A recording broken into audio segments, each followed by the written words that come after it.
नमस्कार दोस्तों, good morning. आप सब अगर YouTube पर इस वीडियो को देख रहे हैं तो प्लीज़ सब्सक्राइब कर लीजिए और क्वालिटी बढ़ा लीजिए, अपने दोस्तों को शेयर करिए।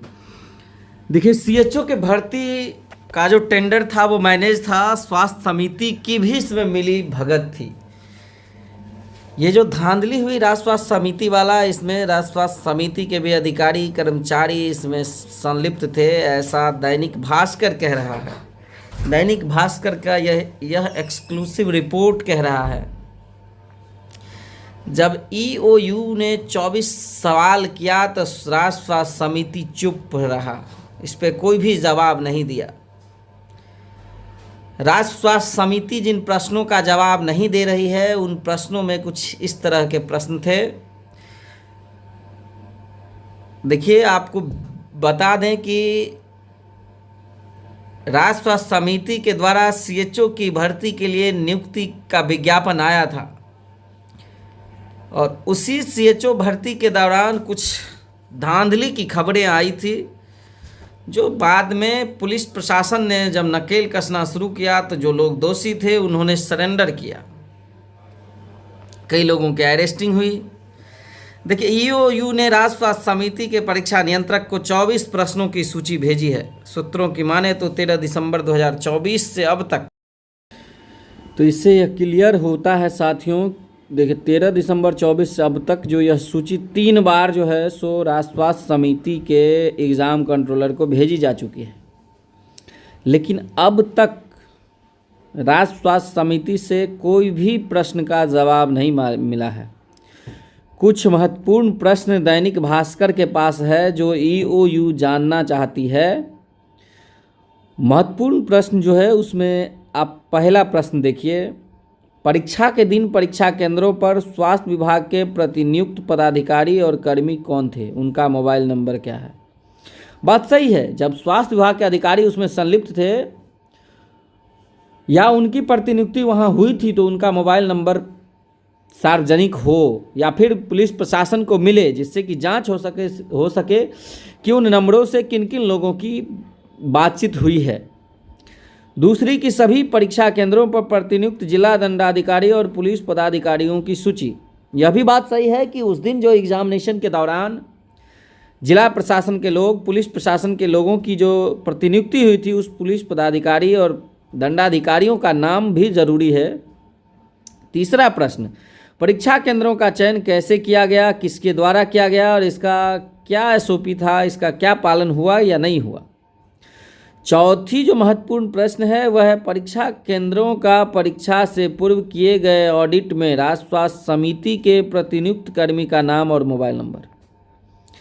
परीक्षा केंद्रों का परीक्षा से पूर्व यानी कि परीक्षा केंद्र का परीक्षा से पूर्व जो ऑडिट किया गया था, उस ऑडिट करने में जो कर्मी का नाम था, मतलब कि एक आकलन क्या आता है ना, इस सेंटर पे उस सेंटर पे, तो उस आकलन में जो लोग थे, ऑडिट में जो लोग थे, स्वास्थ्य समिति के लोग थे, उन लोगों का नाम और मोबाइल नंबर। पांचवा सबसे बड़ा प्रश्न कि ऑनलाइन परीक्षा के लिए निकाली गई निविदा से संबंधित प्रक्रिया और उसका विवरण, यानी कि जो टेंडर प्रक्रिया हुई थी उसका पूरा डिटेल, उसका पूरा रिकॉर्ड।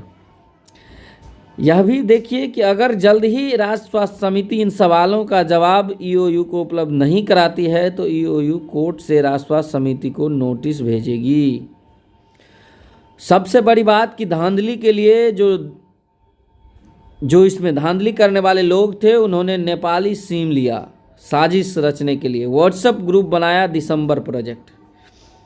क्योंकि दिसंबर में ही एग्ज़ाम था, यह बात आप जान रहे हैं, दिसंबर में ही एग्ज़ाम था और इस दिसंबर प्रोजेक्ट में कुल 28 लोग सदस्य थे।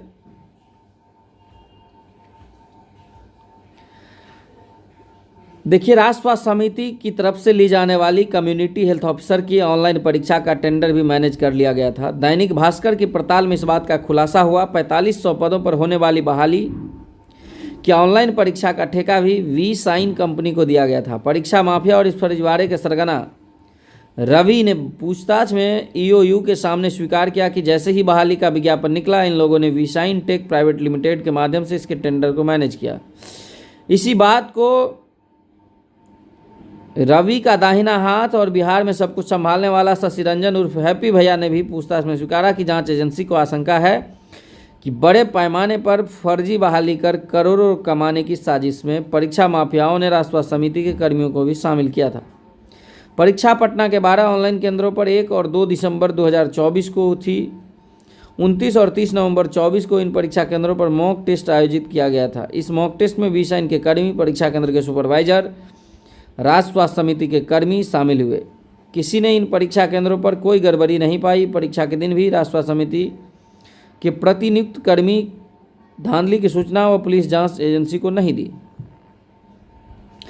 जांच टीम के पहुंचने से पहले ही हार्ड डिस्क व डीवीआर गायब कर दिया गया था। देखिए, हेल्थ दैनिक भास्कर के इन्वेस्टिगेशन में यह बात आई है कि परीक्षा केंद्रों के मालिकों ने सबूत मिटाने के लिए कंप्यूटर का हार्ड डिस्क और वहां लगे सीसीटीवी कैमरे का डीवीआर ही गायब कर दिया। 5 फरवरी 2025 को ईओयू की टीम ने श्री राम इन्फोटेक में सर्च करने गई, पाया कि ऑनलाइन सेंटर की बिजली साक्ष्य मिटाने की नीयत से कटवा दी गई है। सेंटर से महत्वपूर्ण सर्वर, कंप्यूटर और आदि हटा दिया गया है। गिरफ्तार आदित्य का चैट प्रमाण है कि साथियों ने कैसे साजिश रचा। जो गिरफ्तार हुए हैं उनमें एक आदित्य हैं। 2 फरवरी 2025 को आदित्य कुमार गिरफ्तार हुआ। उसने अपने बयान में कहा कि पुलिस की छापेमारी से पहले यूनिवर्सल डिजिटल नेटवर्क के डीवीआर का हार्ड डिस्क ही बदल दिया गया। इसका व्हाट्सएप चैट उसके मोबाइल से बरामद हुआ। उसे रविभूषण के भाई अवध भूषण को लिखा है कि यहाँ सब कुछ क्लियर है, डीवीआर का हार्ड डिस्क ही बदल दिया गया है। तो समझ जाइए कि इतनी बड़ी साजिश होती है। राष्ट्रीय समिति के पदाधिकारियों का नाम आना चाहिए, जो लोग इसमें दोषी हैं, और सबका नाम स्पष्ट होना चाहिए, क्लियर होना चाहिए, पता चलना चाहिए आम लोगों को, राज्य के 13 करोड़ आम आवाम को कि ये जो धांधली हो रही है ये करने वाले आखिर कौन हैं। आखिर इसमें कौन कौन लोग शामिल हैं? क्या सिर्फ और सिर्फ पदाधिकारी शामिल हैं या उजले कोट वाले लोग भी शामिल हैं, उजले कुर्ता वाले लोग भी शामिल हैं? बड़े पैमाने पर बड़े बड़े लोग इसमें शामिल हैं क्या? इन तमाम चीज़ों की जानकारी पब्लिक डोमेन में आनी चाहिए। और इसी के बाद जो है सो सभी एग्जामिनेशन की जिम्मेवारी टीसीएस को दी गई है, इसी बड़ी धांधली के बाद। नहीं तो सारे एग्ज़ाम लोकल कंपनी के द्वारा कराए जा सकते थे, ऐसा भी आशंका थी। और टीसीएस को एग्ज़ाम दिया गया है, तो अब फेयर एग्ज़ाम होने का उम्मीद है सभी परीक्षाओं में। आप सब अपना क्या विचार रखते हैं ज़रूर कमेंट करके बताइए, अपने दोस्तों के साथ शेयर करिए। Thank you.